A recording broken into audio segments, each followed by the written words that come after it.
Here's why Trevor Noah sparked outrage around the world. Trevor Noah has been flying that SA flag higher than Mount Kilimanjaro overseas, but there was a point this year that had fans wondering if he wanted to move back to Mzansi to hide from the haters. July seemed like a safe month. It was the middle of the year, and because we were all hiding our winter bodies, it wasn't particularly eventful. Not for Trevor though. In fact, he may consider striking July off 2018's calendar. It started like any other month, with him dominating US TV with his The Daily Show and cracking his little jokes. And then, France wins the World Cup. Great news if you're a Frenchman. Also great if you're an African, considering a large part of the winning side had African heritage. Trevor, pointed it out, and boom. Backlash. He posted a picture of a boat carrying refugees taking the World Cup to France and later joked on his show that Africa had won the World Cup.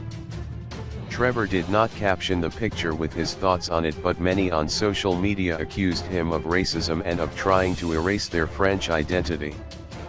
French Ambassador Gerard Araud also wrote a strongly worded letter to the comedian, arguing that nothing could be less true.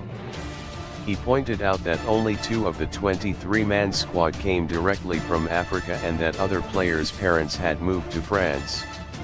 This, even in jest, legitimizes the ideology which claims whiteness as the only definition of being French, he added. Trevor did not take the criticism lying down and hit back at the letter.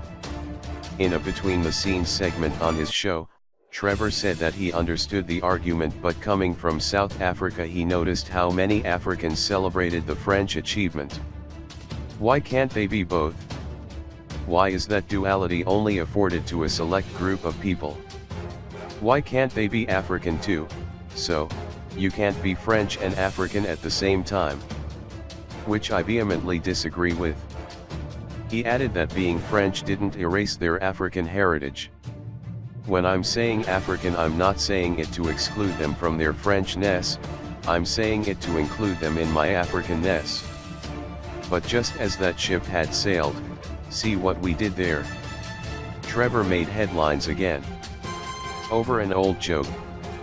Aboriginal activist and photographer Lavon Babangi shared a clip of Trevor making a joke about Aborigine women during a show in SA 5 years ago. In the video, Trevor discussed the idea that there is no beautiful race before making a comment about Aboriginal women. And I know some of you are sitting there now going, "Oh Trevor, yeah, but I've never seen a beautiful Aborigine." Yeah, but you know what you say? You say yet, that's what you say, yet. Because you haven't seen all of them, right? Lavon called for a boycott of Trevor's Australian tour, and soon the whole internet was ablaze with comments about whether Trevor was just doing his job as a comedian or had overstepped the line. A few days after the debacle, he spoke to Australian radio station Triple J and said it was important to look at the context of the joke, but admitted that if he had to make the joke again, he would probably make it better. At the time, I was trying to make a joke about how all women are beautiful, and I was responding to comments about certain women being called unflattering in South Africa. It's one of those things where, if you were to make the joke again, you would probably make it better. Trevor said that after being educated about the gravity of the statement during a visit to Australia, he let go of the joke and didn't repeat it again. I'm not trying to hurt people in comedy. If I was, I'd get another job. If I wasn't trying to hurt anyone with the joke, then I see no reason to hold on to the joke. That's why people have to go to find a joke from 2013 to basically speak about it, because the joke wasn't done anymore.